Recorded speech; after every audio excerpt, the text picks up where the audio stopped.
napunta yung confidential funds na winaldas ni Sara? Hindi niya maipaliwanag doon sa hearing sa Kongreso kung saan napunta ng talagang katotohanan ang pondo na ito. 625 million, daan-daang milyon na mga confidential funds na pati si Mary Grace Piatos at si Chel Jokno ay mayroong pangalan at mayroon pang more or less mga 900 na mga pangalan na mga peke na mga walang birth certificates na inisyu ang PSA. May punto naman talaga si Papa Sec. Sino ba naman kasing tanga at bobo na papayag na ninakawan ka na, happy ka pa? Yumayaman siya dahil sa taxes ko. Wow naman, I'm so happy.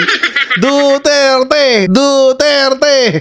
Ang saya-saya ko, 51 billion pesos ginamit daw sa flood control pero binabaha pa rin ang Davao. Woohoo! Duterte pa rin forever! Pera ng DepEd, kinurakot. Grabe, saya-saya ko yung anak ko hindi makapag-aral. Woohoo! Duterte forever!